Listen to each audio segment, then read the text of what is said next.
There are more than 10,000 illegal short-term rentals all across Nevada, mostly in Clark County. Today, many got a chance to become legal with a live lottery for a possible license in Clark County.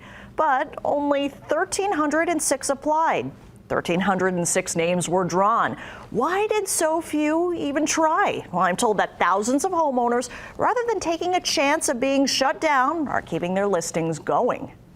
I was a super host. I hosted over 1,000 reservations. I met people from all around the world. I want to get back to that. And all I ever wanted was a legal path to. Melissa Cassidy got her chance to hopefully have a legal short-term rental. Her name was drawn in Clark County's live lottery, selecting homes to proceed with licensing. Though everyone who applied got their name drawn, she says there's another catch. The number you get is your turn in line to get approved. 279. I may very well not even get to an inspection process if there's a short-term rental within 1,000 feet of me. Clark County Code now says short-term rentals must be at least 1,000 feet apart. According to the Greater Las Vegas Short-Term Rental Association, they argue if a neighbor's application gets approved before you and your home's too close, your application gets tossed. Melissa says the whole process will cost her about $1,500, and that's one of many reasons thousands of owners didn't bother to try. Probably because they're up and operating now. If they gave Clark County all of their information, then they could be subject to inspections. They're probably scared. County estimates that there's between 9,000 to 10,000 short-term rentals in unincorporated Clark County. They said that they were going to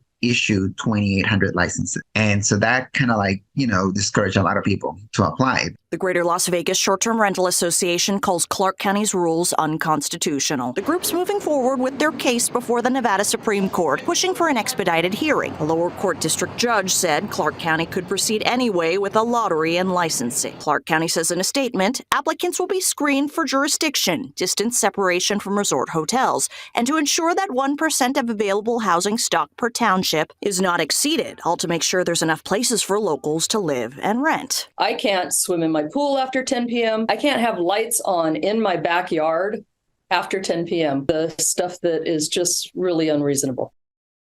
Now, there's still no timeline for legal short-term rentals to be up and running in the county, but they do have to have a business license.